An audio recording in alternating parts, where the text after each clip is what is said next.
The numbers are in. Inflation is now a painful reality for Americans. Just the latest crisis for the Biden White House. Seriously, who could have guessed disastrous policies would yield disastrous results? Yeah, friends, it's time for Hold the Line.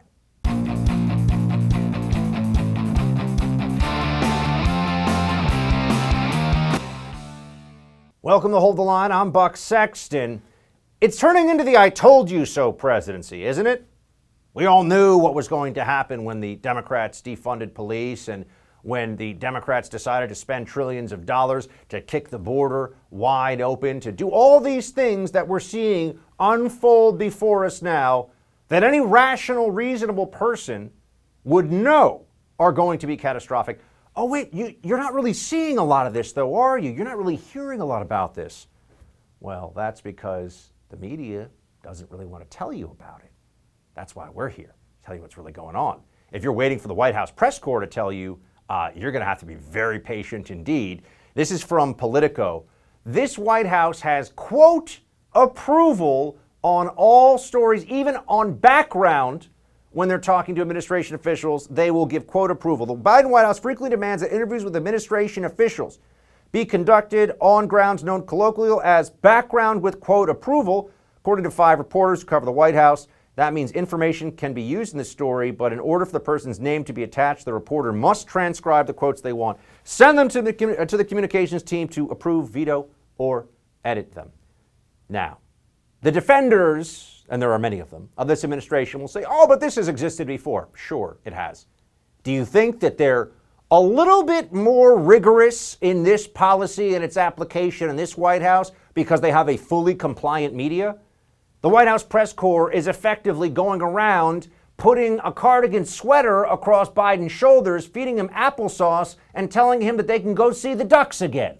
They have absolutely no interest whatsoever in holding his feet to the fire, unless they're going to try to warm them up and put some nice socks on them. This is ridiculous. The press is abdicating its responsibility to inform you about what's really going on. That is why we are here, to tell you what's happening, because there are multiple interlocking crises playing out across America right now. Here's just one, the most recent one. The Consumer Price Index went up 4.2%. Guess what, friends? From the Department of Labor. Stuff is getting more expensive. You know how I've been coming on air here telling you for weeks, for months now, that we're going to start seeing inflation. Get ready for it. It's going to happen. That's not even really a difficult prediction to make when you're spending trillions of dollars. It's very clear that when you're flooding the marketplace with this much more money than was even anticipated in the federal budget, it's going to have these effects. And remember, inflation is pernicious. Inflation is the destroyer of middle-class wealth, the destroyer of wages. Sure, if you're worth $50 million, $100 million, $1 billion, inflation, whatever, right? You got your investments, not a big deal. But if you're somebody who's working for a wage, for a salary, trying to raise a family, trying to pay your mortgage, 4, 5, 6, maybe 7% inflation a year, and all of a sudden the money that you're working so hard to save in your bank account, it's going down in value all the time. And you got to make more money constantly to be paying off the things you need day to day. Food, shelter, right? Medical costs, clothing, all of it. Well, what does the administration say about this? Oh, let's go to Jen Psaki. You know, I'm sure she has like a PhD from Cambridge in economics, right? Yeah, like totally. Here she is talking about inflation and how, oh, don't worry, it'll be short term. We are expecting new inflation numbers out tomorrow, and I'm wondering if the gas price surge and the continuous commodity surge, like lumber, is changing the administration's outlook at all on inflation. Well, let me first say that, of course, the Federal Reserve, I would point you to them to speak to or provide analysis or speculation on anything as it relates to inflation or the impact of certain external actions. I will say, as we've said in here before, but we'll reiterate that, of course, we take the possibility of inflation quite seriously, as you know, actions that have been taken to date or proposals that have been made. Most economic analysts believe that it will have a temporary or transitory impact, but in terms of analysis on current events, I would point you to the Federal Reserve. All inflation is temporary in a sense, unless your currency entirely collapses, and even then, At least there's no inflation because there's really no currency anymore. So what does that even mean? What is Jen Psaki actually saying? Your guess is as good as mine. A bunch of nonsense, a bunch of malarkey about how economists all agree with her. And then there's the other crisis that's playing out right now. And I understand they're going to say this isn't Biden's fault, but it's the response that Biden and the administration has, or the lack thereof so far as well, that's so interesting. You may have seen, even though the New York Times and other intrepid journos were, as of yesterday, telling us there's no gas lines. Well, we do live in an era where we have social media, where people can share photos and video in real time. There are gas lines all over the southeastern United States. There are gas shortages. People are getting into fights over the limited gas they can actually get their hands on. This is a mess, right? And so it's real, it's happening. It's because of the cyber hack, the ransomware attack on this pipeline, Colonial, which is the largest pipeline in America. And yes, I understand that this is not Joe Biden sitting in a basement somewhere hacking in. He's not responsible for it in that sense. But how does his administration react when a pipeline is shut down, massive disruptions for people, a lot of agitation and suffering? People can't get to work now. They're all stressed out about it. We've gone through a pandemic. It's a mess, right? Well, now's a good time for the Energy Secretary, who I have dealt with before in the past and who is a complete and utter buffoon. Now is a good time for her to start telling us all that, oh yeah, the pipe is actually a good way to transport fuel. Can you tell us what is the feasibility of using rail cars to transport fuel into the affected areas? I know that's being looked at. Yeah, the DOT is looking at that, and so we'll have to wait till their analysis is done. These are not easy solutions because there may or may not be the right rail cars. There may not or may not be the deep water ports available for the Jones Act to be able to respond. So this particular area of the country, this is why we have doubled down on ensuring that there's an ability to truck oil in, gas in, but the pipe is the best way to go. Yeah. Maybe more pipe, like the Keystone XL pipeline, maybe redundant fossil fuel access so that we can't have a bunch of probably Russian hackers shutting down your access to gas when we already have rising gas prices in the country anyway in a whole sector of the United States. Maybe that's a better option. But no, get ready for some more lectures about how, the Green New Deal's the answer. Just ride a bicycle. Why do you take a car to work? You could use more cardio, right? We all could. Make sure you wear that mask, though, on that bicycle. Very important. Keep you safe. All right, after the break, we'll have more on the sharp rise in inflation and consumer prices with the host of the Trish Intel podcast, Trish Regan. Stay right there. If you've ever thought about investing in real estate, I want you to take me up on this recommendation right now. Visit doneforyoubuck.com where you can learn more about my friends at Done For You Real Estate. If you haven't checked them out yet, let me make this easy for you. These guys have found a way to make real estate investing straightforward, and their system flat out works. I know because I'm using it. It allows everyday, hardworking Americans like you and me to finally own investment real estate without all the risk and difficulty of doing it on your own and making rookie mistakes. Look, I can't possibly tell you in this one 60-second commercial how important it is you check these guys out. So how about this? If you visit doneforyoubuck.com, at the top of the page is a full podcast interview I did with Done For You Real Estate with the founders, where you can hear about my experience with their company in my own words.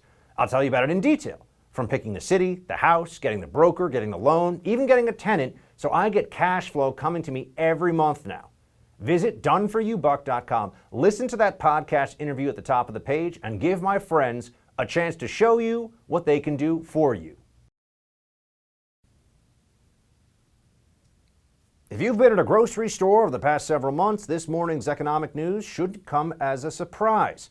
As we noted earlier, the Consumer Price Index rose by 4.2% from a year earlier, the biggest 12-month increase since the summer of 2008. Here to break it down for you, since April of last year, we took a look at this, and the price of gas has gone up almost 50%. Electricity, 3.5%. Food, 2.5%. And clothing, almost 2%. So what's pushing the surge in prices? Well, I think we know the basics, but let's get into the details here, the reality of it all, with Trish Regan. She is the host of the Trish Intel podcast. Go to TRANSITORY.com. Good to see you, Trish. Good to see you, Buck. What the heck is going on here? We're getting prices going up. We got an administration that seems to be in disarray. I got Jen Psaki, who knows zilch about economics, telling me, don't worry, it's going to be a transitory inflation. I feel about as good about that as I do when Fauci says a diminution of the mitigation. Look, I've been saying this all along. You cannot print this much money. You cannot give out this much money. You cannot offer unemployment benefits for, forever, to the tune of $300 a week from the federal government. Thank you, Uncle Joe, without having some effect on the economy, some effect on prices. It's very clear what's going on. The economy is starting to actually get better, right? Because people are just going back to work and doing their normal thing. And so that's the opportunity for Joe, Uncle Joe, to scale back on some of his spending. It's the opportunity for the Federal Reserve, Jerome Powell, to scale back on his money printing, but instead they're just printing money like there's no tomorrow, like dollars grow on trees, and consequently that's depressing the value of the US dollar. It's meaning that it's going to take that much more dollars to buy anything. You just look at the price of copper. Go look at the price of copper. It's the highest it's been since 2011. We are looking at new highs for all kinds of commodities that are priced in dollars, and it's trickling down to consumers via the producers, right? If you're a producer of a certain product, suppose you build houses. Lumber prices are up 300%. You pay more for the lumber, you have to charge more for the house. This is how it works. Econ 101, Jen Psaki should try it. So should President Biden. Yeah, I think so. We're looking at a lot of cause and effect here, Trish, in the economy that shouldn't be a surprise to anyone who's paying attention.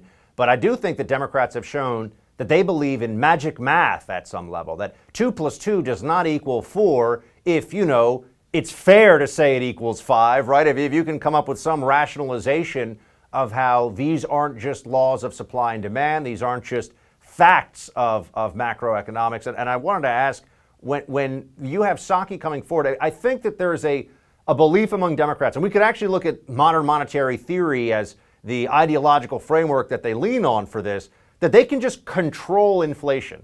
How easy is it, Trish? Once inflation starts hitting an economy, does Biden just have some little switch he can hit to say, oh yeah, don't worry about it. We'll make the big bad inflation go away? You know what? Talk to Paul Volcker about that, the guy who ran the Fed during the 70s, right? When Jimmy Carter's inflation was just so out of control. And what did they have to do? They had to keep upping interest rates. No, you can't just hit a switch. I realize Janet Yellen also, who used to be head of the Federal Reserve, likes to believe in that theory. And apparently they're enforcing it upon Jerome Powell, who's also like, okay, we got tools for that. You don't have tools for that because once it starts to take off, it takes off. If you do implement those tools, let me add this, as Larry Summers has pointed out, you will decimate the economy in the process because we've got a little bit of a very fragile asset bubble going on, if you haven't noticed, in the stock market, right? Prices go up, up, up, not so much today because people are realizing now the Federal Reserve might have to do something. It might not be able to offer these low rates for the indefinite future. Consequently, if they up rates, there's less money in circulation that'll pull back on the economy. And this is what Summers has warned about. This is what Janet Yellen is ignoring. This is what Joe Biden is ignoring, Jen Psaki, who clearly doesn't understand any of this. And then there's, of course, some smart people in the room, honest people in the room that are talking about how you can't print your way to prosperity. We have gasoline, we could show you this, up, electricity up, food up. You go across the board here, 49%, 3.6%, food, apparel. Now, obviously, gasoline right now is particularly sensitive because of the pipeline hack.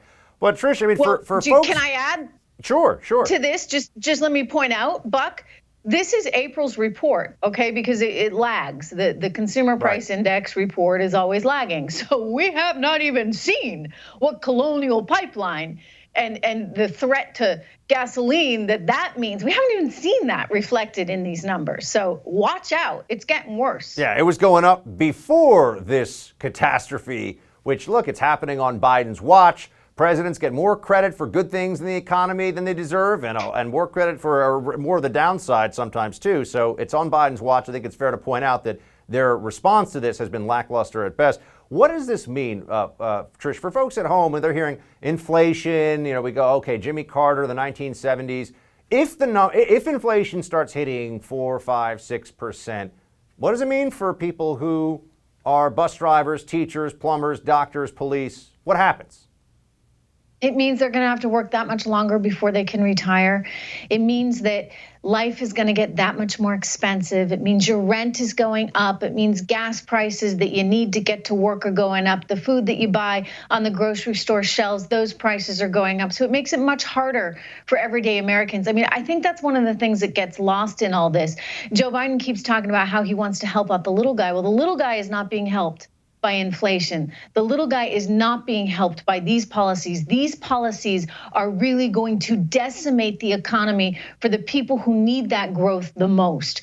The rich will make it work. By the way, the rich are doing fine. They're invested in the stock market, which has seen a huge, run up in prices, in asset prices, in part because of this inflationary environment. So don't worry about the rich. It's poor and middle-class Americans that will feel the effects of inflation the most. So Joe Biden, for all his talk, he is hurting middle-class Americans. He is hurting poor Americans. And I really wish he'd go study some economics because it's not that hard.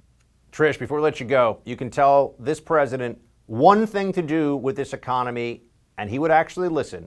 What would it be? Well, cut taxes.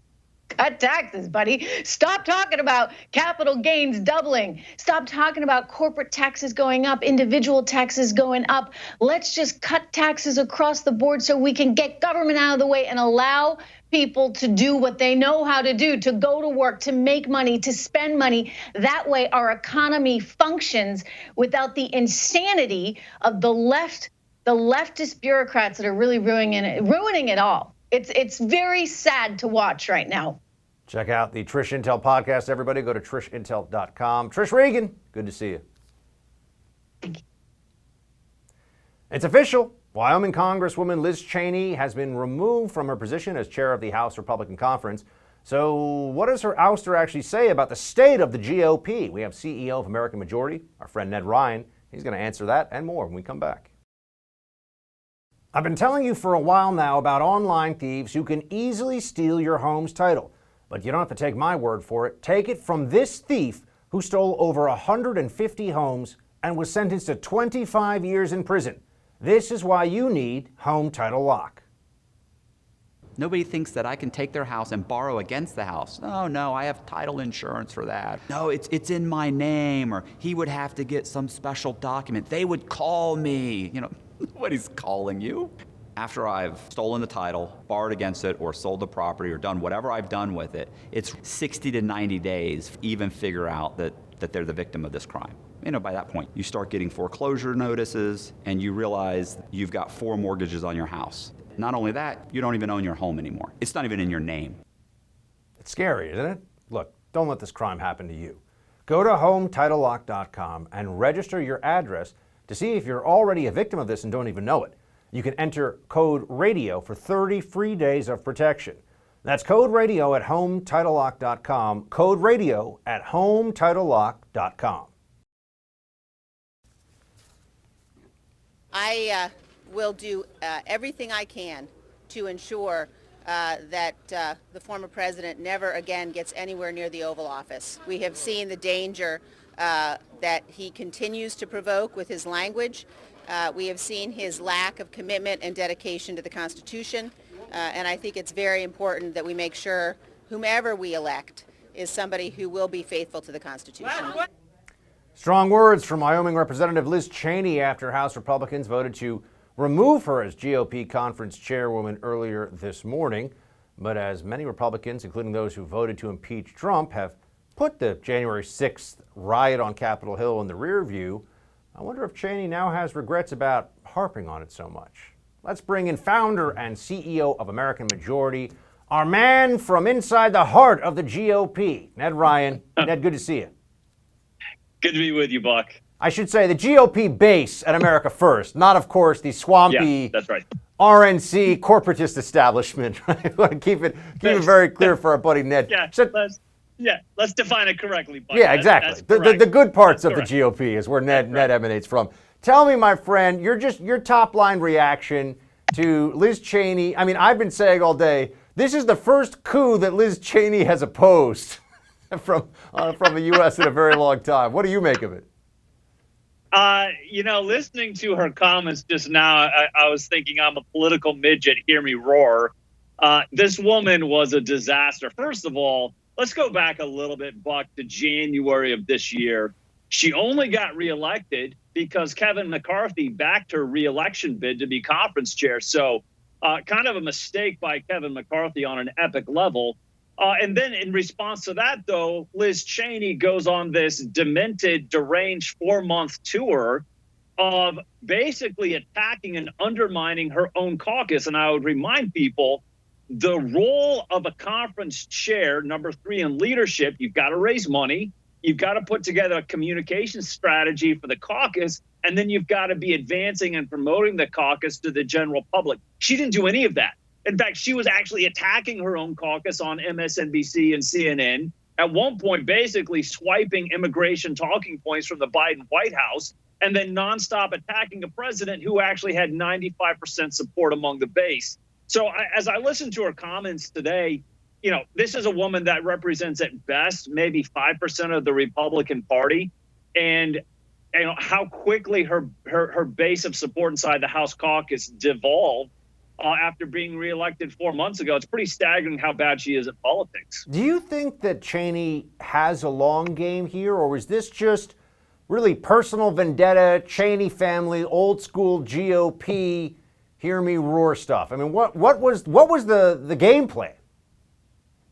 I don't think there was really a long-term game plan except for to be a spoiler and to set herself up for her next adventure in life, which is being a commentator for CNN or MSNBC, because politically speaking, Buck, this was insane. I mean, you're number 3 in Republican House leadership. You're in one of the strongest Republican districts in the entire country. Wyoming at large is a plus 25 Republican district.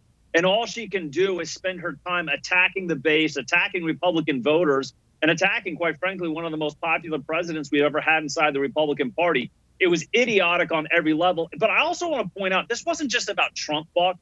It was about the fact that how bad she was as a leader. You're supposed to raise money. She was abysmal compared to Scalise and McCarthy in actually raising money. And on top of that, she was a terrible communicator. But I also say this, I think the important thing to also think about is Liz Cheney is kind of the poster child for a rejected ideology of the neocon nation building aspect of the Republican Party that was rejected years ago. And she's still living in 2003 and doesn't understand the times in which she lives. I mean, she really is kind of this archaic remain of a day gone by and refuses to change. And all she can do is be embittered by the fact that the Republican Party truly is an America First party now. Ned, I haven't heard anybody who is America First or a Trump supporter who feels anything other than this is exactly what needed to happen about Cheney. But we have ELISE STEFANIK now, who is being put forward here. And I got to say, from the people that I trust on this one who are looking at the record pretty closely, but I don't want to color your thinking right now. What do you see here as with STEFANIK as the next in line, so to speak? Well, I've got to be honest, Buck, having been involved, obviously, with my dad being in the House for 10 years, he actually ran for conference chair in 2002. When leadership decides who they're going to back, the rest of the world, it doesn't matter.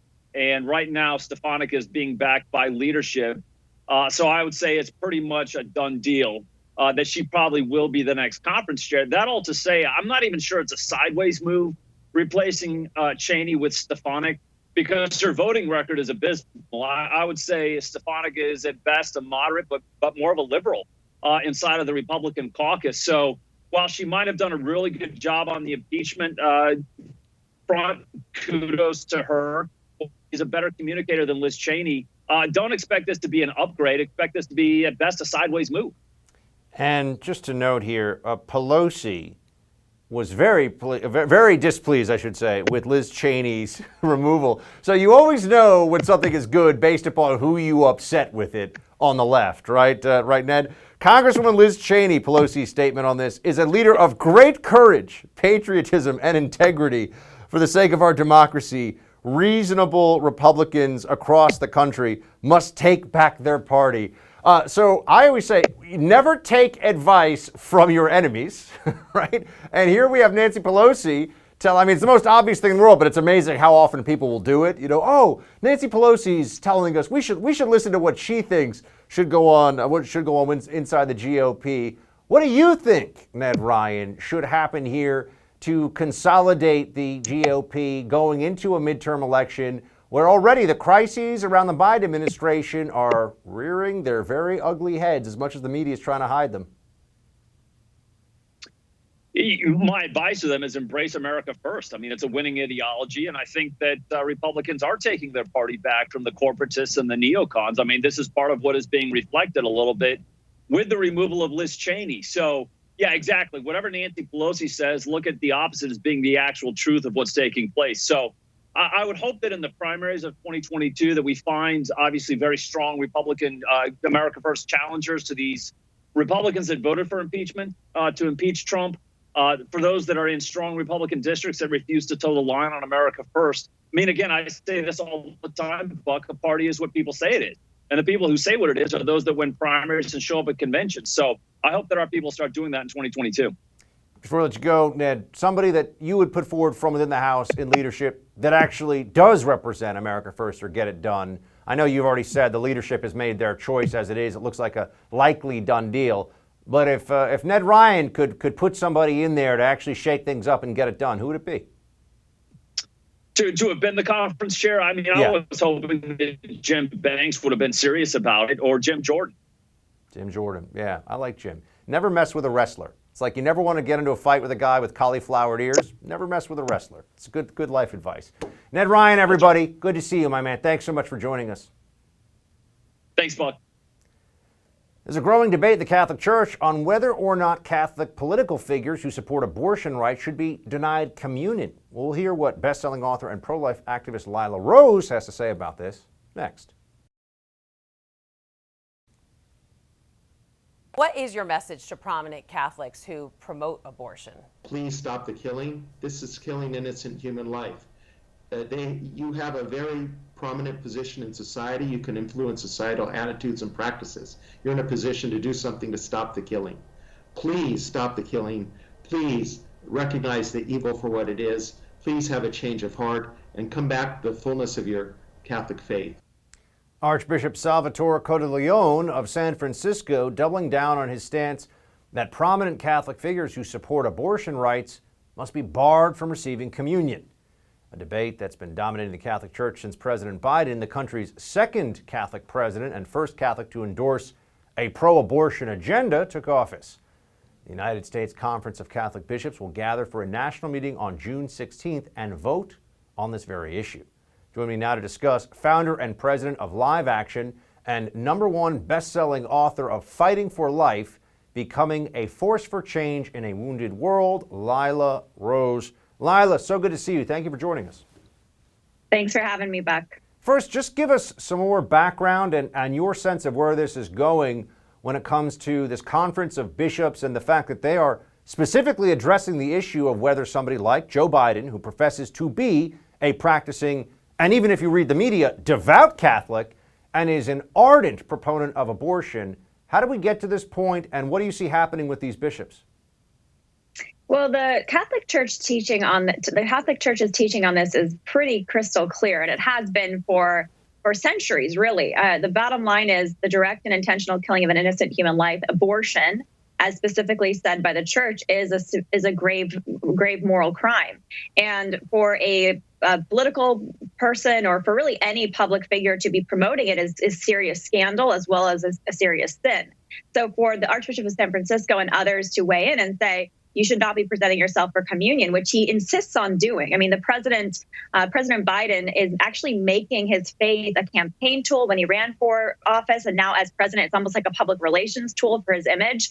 And they're saying you can't do that. You cannot be willfully persisting in something that violates basic doctrine of our faith, the taking of an innocent life, and present yourself as a practicing Catholic. So they're very much in line here, and they're not really doing anything unusual. What's unusual is the fact that the media insists on presenting the president, many in the media insist on presenting President Biden as a faithful Catholic and calling out the bishops as if what they are doing is unusual, but it actually is very much in line with the teachings of the church. Right. When a Republican is a traditional Christian of any kind, they're usually a fundamentalist or extreme or something like that. Joe Biden, though, who is advocating, as you pointed out, in direct, and I'm a Catholic, direct contravention to clear Catholic doctrine as a matter of policy, even worse than what one would say about individual action, he's devout. That's the way they always describe him in the Washington. But Joe Biden, a devout Catholic. You could trust good old Amtrak Joe. The propaganda is smarmy and dishonest, of course. What has this administration done on the issue of life? Because there are many places where we're starting to see, Lila, whether it's on the border or on law enforcement, there are these extreme left-wing positions. This administration is pretty extreme on the abortion issue too, aren't they?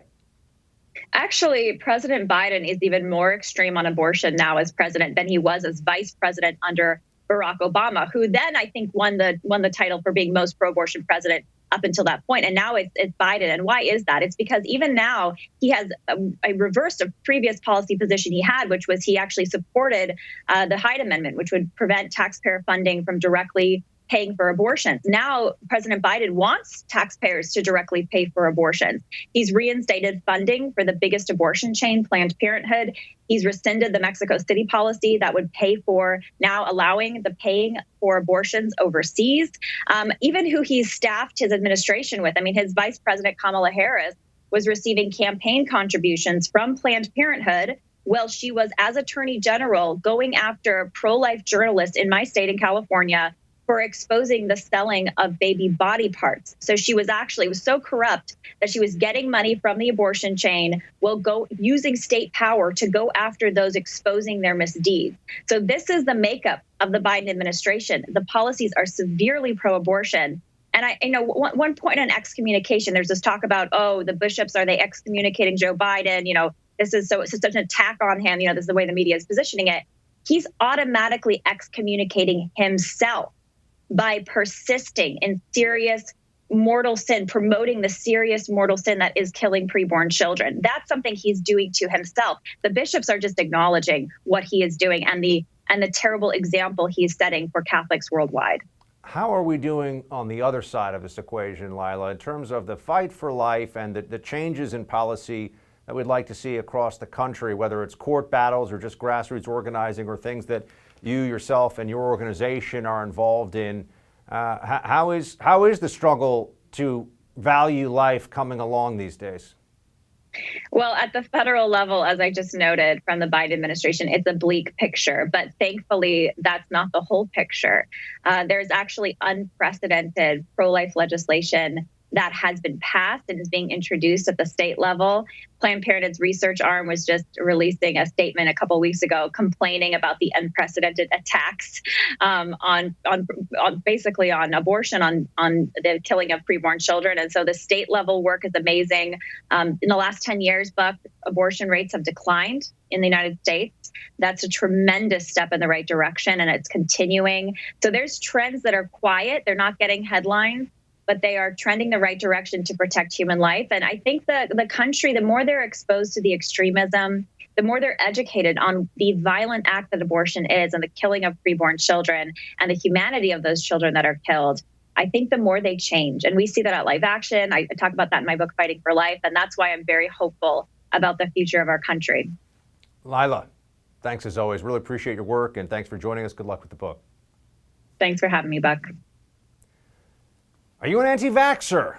Well, according to Merriam-Webster, you very well might be. In fact, I think I technically am, according to the new definition. We're going to get into that in Quick Hits.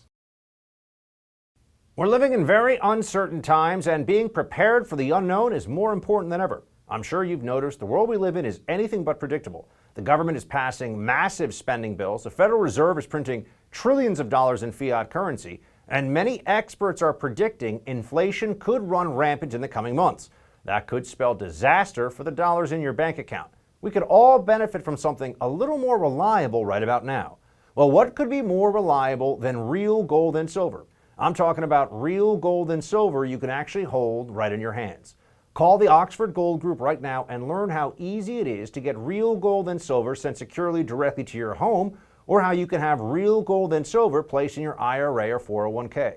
Just call the Oxford Gold Group at 833-600-GOLD and ask for your free guide on owning gold and silver. Again, call the Oxford Gold Group right now, 833-600-GOLD. The Oxford Gold Group is the only gold company I trust. Call them right now at 833-600-GOLD. One more time, 833-600-GOLD. Merriam-Webster changes the definition of anti-vaxxer, and Florida Governor Ron DeSantis once again demonstrates how it's done. We got those stories in tonight's Quick Hits. Let's get right to it.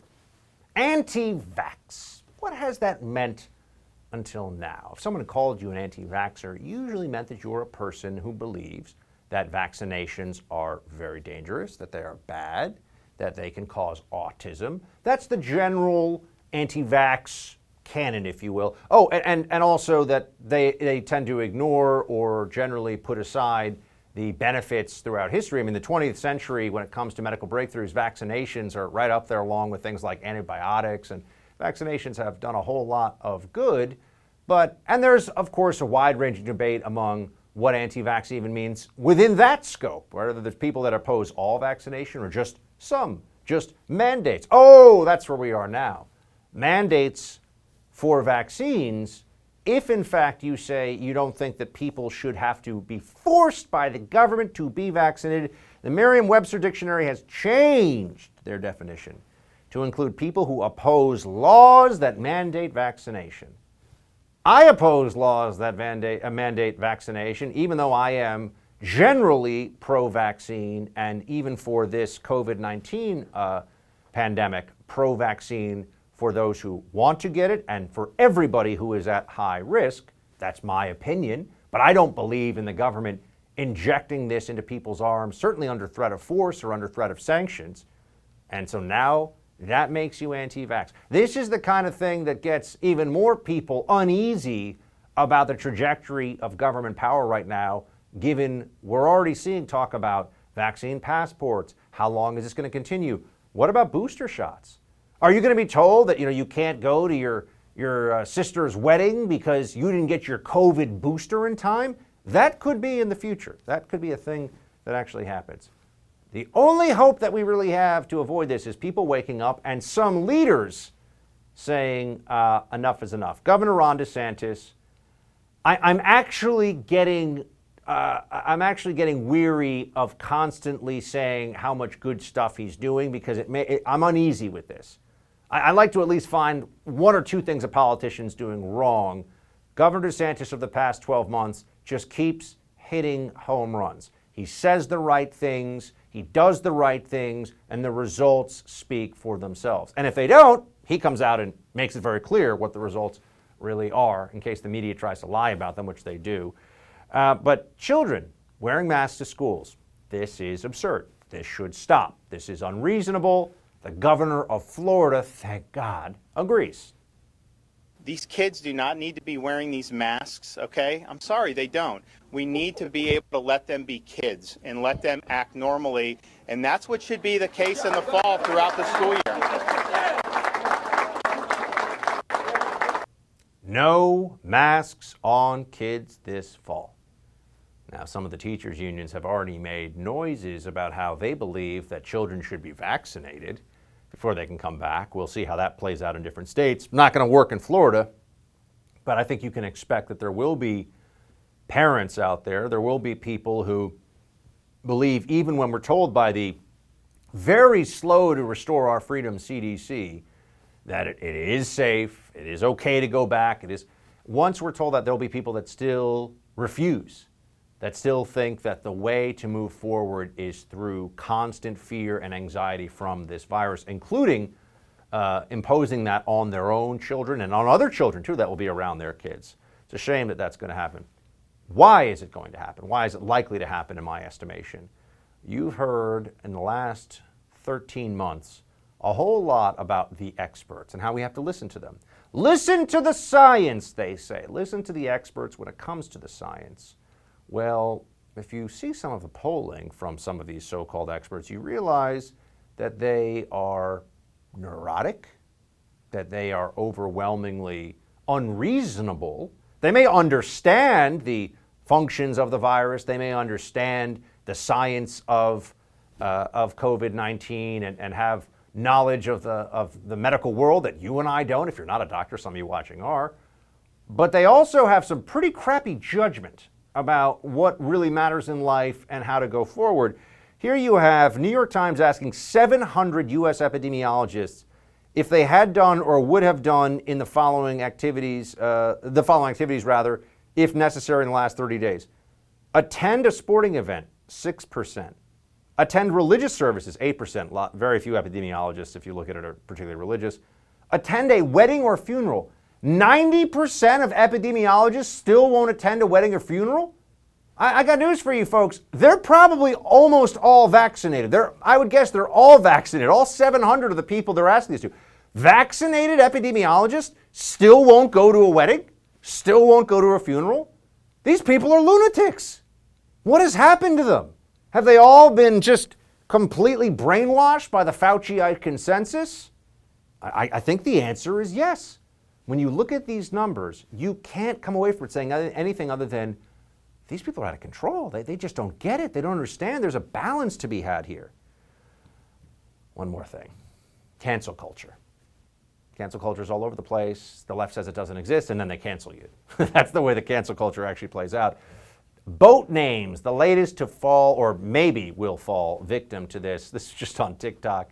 A guy pointing out that there are people who are taking down all the names of boats in a marina to complain to the harbor master to have them changed.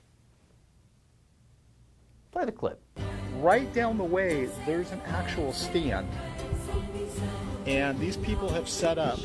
They're literally set up because they walked around the entire marina and they wrote down all the names that they're offended by, and now they're trying to get the boats renamed. They went to the harbor master, and they're going to go ahead and pitch this at the city council in 2 weeks. They're going to have a list of signatures of people who actually agree with them. Yeah, that's what the world's coming to, folks. That's it for tonight's Hold the Line. The No Spin News with Bill O'Reilly is up next. Shields high.